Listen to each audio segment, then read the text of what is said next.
बाबा को होश आ गया है। सबसे पहले आपसे बात करना चाहते हैं।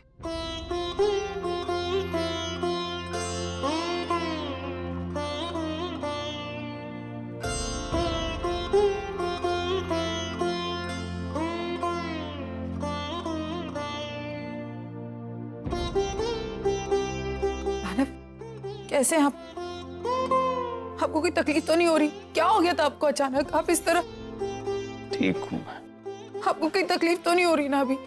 जिंदगी और मौत के बीच में खड़ा था। तुम्हारे प्यार ने मुझे वापस खींच लिया। लेकिन आपको कुछ हो रहा है? कहीं तकलीफ तो नहीं हो रही? मुझे प्लीज बताइए। मैं रिलैक्स अर्चना, कुछ नहीं होगा मुझे अर्चना। तुम जो हो मेरे साथ। आपको नहीं पता ना, मैं बहुत डर गई थी।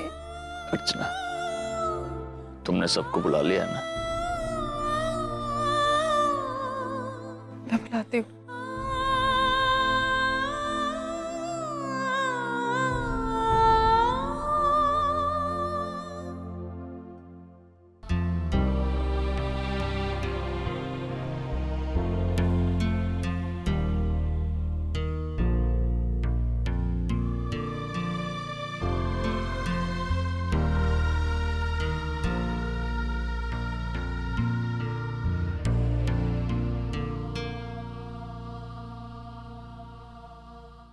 बाबा, आपको अभी अभी होश आया। आप थोड़ी देर आराम कीजिए, हम सब बाद में आ जाएंगे। आजो बाप, आप पहले अच्छी तरह ठीक हो जाइए, उसके बाद आपको जो भी बात करनी है हमसे तभी करिएगा। मैं और अर्चना एक बात को लेकर परेशान थे।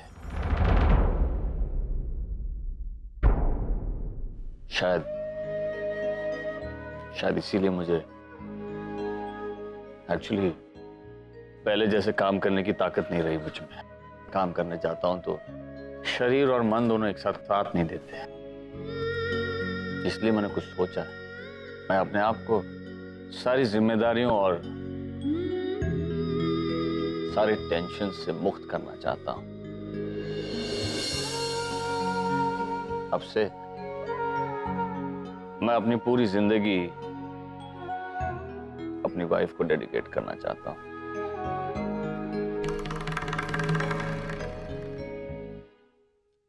मिस्टर गोखले,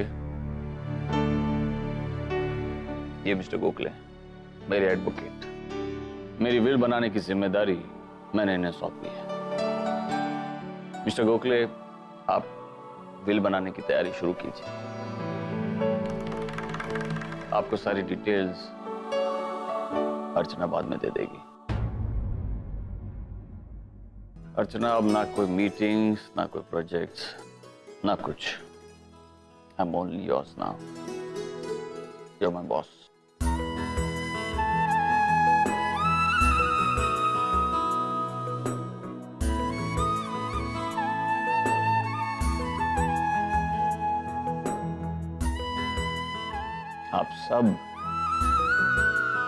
आप सब बहुत ही टैलेंटेड हैं, एजुकेटेड हैं। आप सब में अलग अलग क्वालिटीज हैं। लेकिन मैं अपना सारा बिजनेस और सारी प्रॉपर्टीज आप सबके हाथ में नहीं सौंप सकता।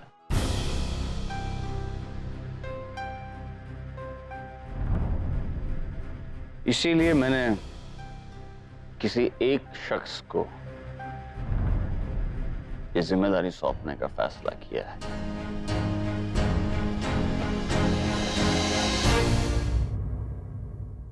आप सबको प्रॉपर्टी में अपना हक बनाने के लिए अपने आप को साबित करना होगा। मेरा यकीन मानिए, मैंने किसी के साथ कोई भेदभाव नहीं किया है और ना ही किसी के साथ कोई अन्याय होने दूंगा। तो जैसे कि मैंने कहा कि आप सबको अपने आप को साबित करना होगा, इसकी वजह मैं आपको बाद में बताऊंगा। अब मैं आपको बता दूं कि जिसे मैंने ये जिम्मेदारी सौंपी है या सौंपने का इरादा किया है, वो शख्स कौन है।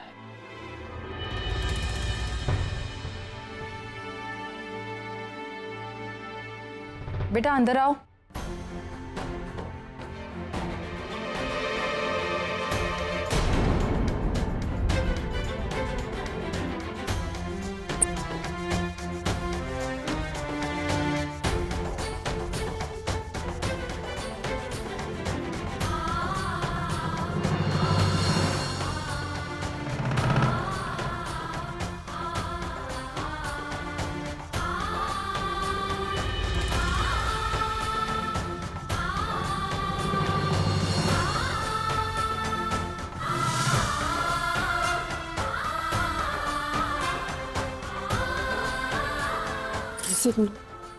हम बिल्कुल ठीक है।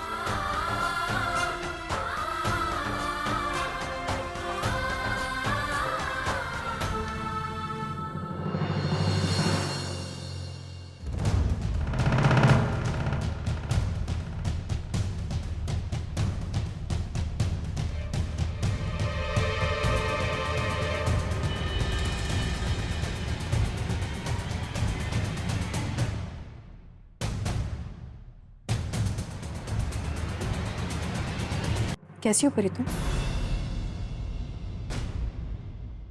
I just don't believe this, मानव जी। आपने सब कुछ अंकिता के नाम कर दिया। What? पापा ऐसे कैसे कर सकते हैं? इतनी देर तक हम सेवा कर रहे थे ये सोचकर कि एटलीस्ट हमें प्रॉपर्टी में हिस्सा मिलेगा, लेकिन पापा ने तो कुछ और ही। आजोबा, आप ऐसा कैसे कर सकते हैं?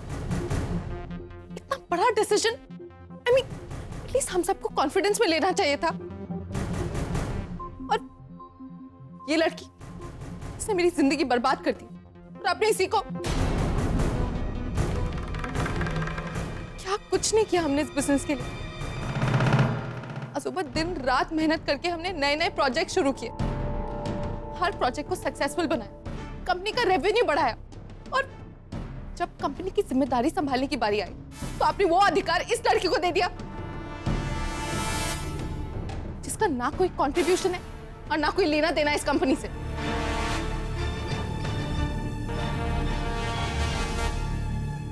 मैं आपका डिसीजन चैलेंज नहीं करना चाहती।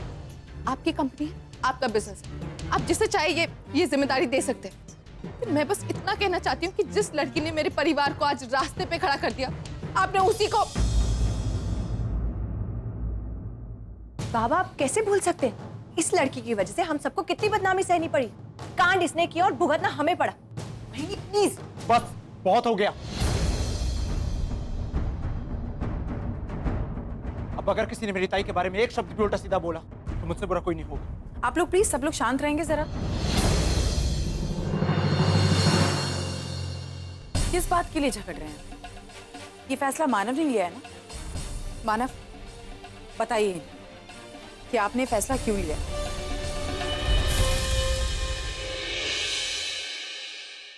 अब सबको लग रहा होगा कि मैंने ये फैसला जज्बाती होकर किया है या फिर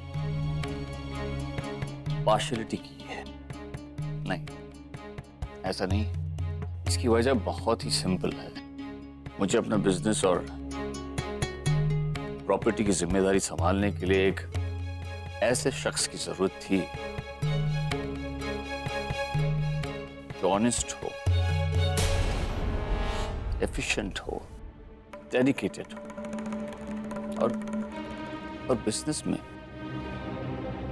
कड़े से कड़े फैसले लेने की हिम्मत रखता हो। तभी ही वो शख्स बिजनेस कर सकता है, और ये सारी क्वालिटीज अंकिता में है। नहीं, मैं ऐसा नहीं बोल रहा हूं कि बाकी सब में ये क्वालिटीज नहीं है, लेकिन Ankita is far more deserving. उसमें सबसे ज्यादा है ये क्वालिटीज। जहां तक मैं अंकिता को जानता हूं तो अंकिता हमेशा दूसरों की खुशियों के लिए जीती आई है। उसने हमेशा जो कुछ भी किया है दूसरों के लिए किया है। उसके परिवार पर कोई मुसीबत नहीं आई, इसीलिए वो सब कुछ छोड़कर चली गई यहां से। उसने अपना दुख, अपना दर्द अकेले सहा है, किसी को कुछ नहीं बताया। और जो शख्स इतनी हिम्मत रख सकता है, वही शख्स बिजनेस के फैसले कर सकता है, बिजनेस कर सकता है। अंकिता मेरी पोती भी है। उसके पिता सोहम को मैं उसका हक नहीं दे पाया, और ना ही वो कभी अपना हक मांगने मेरे पास आया। यही मौका है, मैं उससे और उसकी बेटी को उसका हक दिलाना चाहता हूं, उसका हक देना चाहता हूं।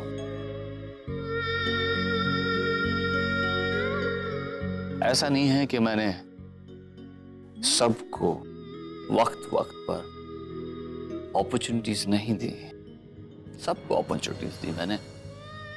आप में से किसी ने उसका गलत फायदा उठाया, तो किसी ने अपने आप को प्रूव भी किया है। लेकिन इस वक्त अंकिता को आपके सहारे की जरूरत है। अंकिता ये सब डिजर्व करती है, और मुझे पूरा यकीन है कि अंकिता मेरे इस विश्वास को कभी डगमगाने नहीं देगी। आज से अंकिता मेरी कंपनी की मैनेजिंग डायरेक्टर होगी।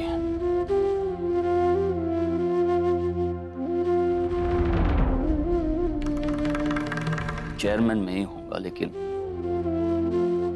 मैनेजिंग डायरेक्टर तुम होगी।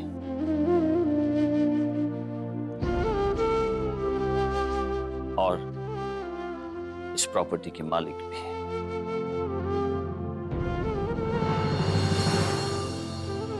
और मुझे पूरा विश्वास है कि तुम इस परिवार को, इस बिजनेस को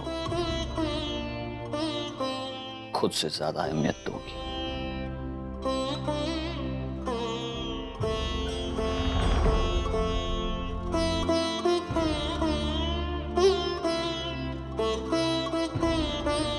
मैं यहाँ कोई प्रॉपर्टी के लिए नहीं आई।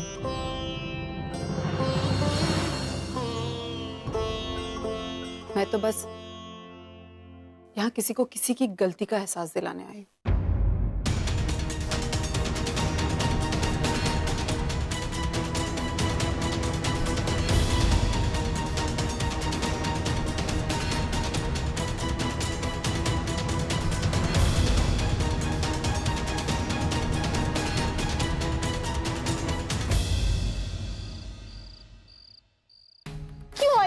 Just calm down. क्यों आई मेरी जिंदगी खराब करने?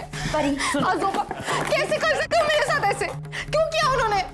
आज़ोबा, मैं सब कुछ खराब कर दूंगी। सब कुछ। परी, what is wrong with you? क्या फायदा है ये सब करने का? तुम क्यों ऐसे रिएक्ट कर रही हो? किस बात का गुस्सा है तुम्हें? किस चीज की नाराजगी है? आज़ुबा ने जो किया वो सही किया। एक इंसान की प्रॉपर्टी में उसके बेटे का हक होता है, और बेटे के बाद उसके परिवार का। अंकिता भी उनकी पोती है। अगर प्रॉपर्टी उसके नाम कर दी तो क्या गलत किया? और हम दोनों अच्छी तरह जानते हैं उस अंकिता ने कितनी टफ लाइफ जी है, कितना बुरा हुआ है उसके साथ। अरे हमारी वजह से उसके होने वाला पति, हम तो ये भरपाई कभी नहीं कर पाते। अगर आज़ुबा की तरफ से ये हो भी रही है, उसको थोड़ी बहुत जिंदगी अच्छी मिल रही है, तो इसमें तुम इतना बुरा फील क्यों कर रही हो? वो तुम्हारी बहन है। मेरे सामने उसकी वकालत मत करो नरेन। वो हमेशा से मेरी खुशियां छीनना चाहती थी। मैं कोई वकालत नहीं कर रहा। कुछ साल पहले उसने मुझे तुमसे दूर करने की कोशिश की थी, और आज ये सब। Why don't you understand Naren? अगर अंकिता के नाम पे एक घर, प्रॉपर्टी, सब कुछ होगा तो हमारे पास क्या होगा?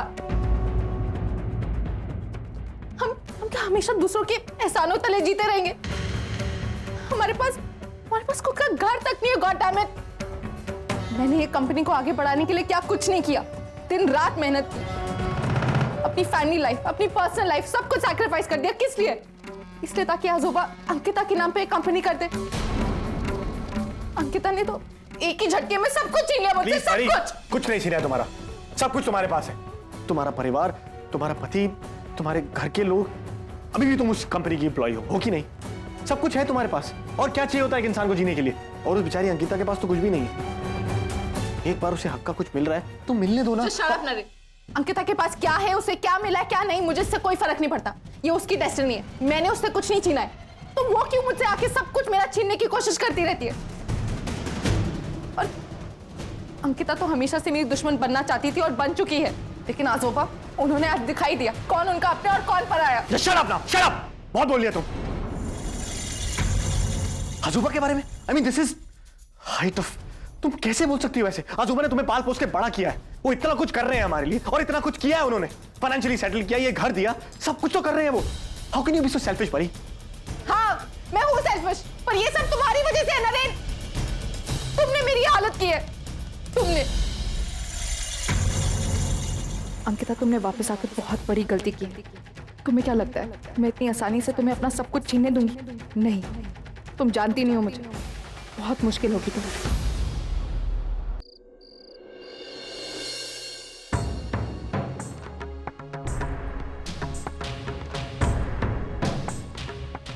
जो मैं नहीं चाहती थी वही हो गया,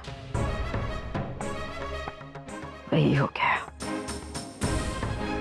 ये अंकिता के वापस आने से सब कुछ खराब हो गया। ना सिर्फ नरेन और परी का रिश्ता, सब कुछ दांव पर लग गया। अब क्या होगा? मैंने हमेशा आशी को अपनी असली मां से मिलने से दूर रखा, कहीं सच्चाई पता ना चल जाए। अगर कहीं अंकिता को पता चल गया कि मैं आशी को उससे, मैं ऐसा नहीं होने दे सकती। गॉड, यहाँ से चले जाएंगे कि अब तो वो दोनों एक छत के नीचे। सच्चाई कब तक छुपेगी? लेकिन कहाँ जाएंगे? कहाँ जाएंगे? इस घर को छोड़ दिया तो कहाँ जाएंगे? क्या होने वाला मेरी कुछ समझ में नहीं आ रहा। और अगर नरेन को सच्चाई पता चल गई तो होएगा। मॉम,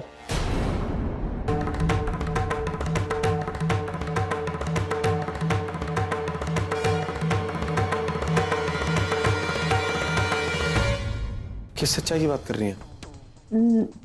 मैं सोच रही थी नरेन, मैं सोच रही थी कि देखो कैसे दिन आ गए हमारे। कभी सपने भी नहीं सोचा था कि ऐसे हालात देखने पड़ेंगे। और फिर आशी, उसकी जिम्मेदारी भी तो है। पहले तो सब ठीक था, अब क्या हम उसकी जरूरतें पूरी कर पाएंगे? उसकी परवरिश कर पाएंगे हम ठीक से? और मेरे मन में हमें क्यों बार बार ये ख्याल आ रहा है कि कहीं अगर आशी की असली माँ आ गई और उसने आशी को वापस मांग लिया तो? आप ऐसा क्यों सोच रहे हो माँ?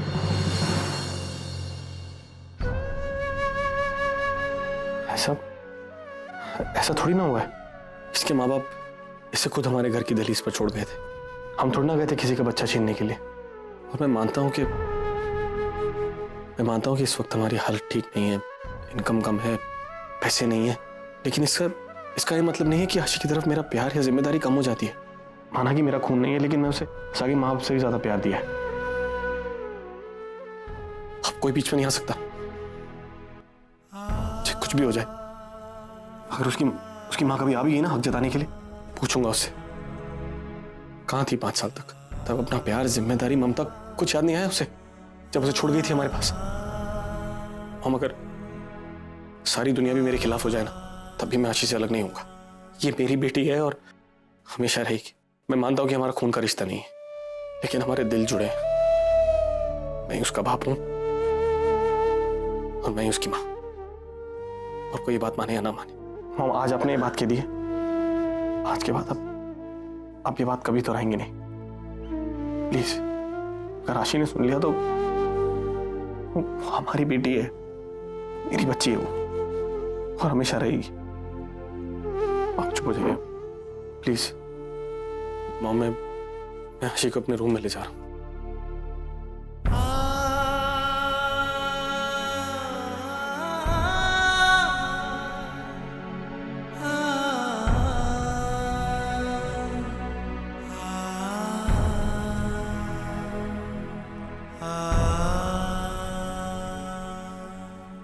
मैं समझती हूँ नरेन, मैं तुम्हारी फीलिंग समझती हूँ, तुम्हारी माँ हूँ मैं। अपनी औलाद के लिए तो इंसान दुनिया से लड़ जाता है, लेकिन एक सच ये भी है कि उस बच्चे की माँ ने उसे छोड़ा नहीं था, मैं चुरा कर लाई थी उसे। मुझे हर हाल में आशी और अंकिता के बीच दूरी बना के रखनी होगी, क्योंकि अगर उनके रिश्ते का सच खुल गया तो ना जाने कितने रिश्ते खतरे में आ जाएंगे। नरेन ना तो मेरा झूठ बर्दाश्त कर पाएगा, ना ही अंकिता का सच।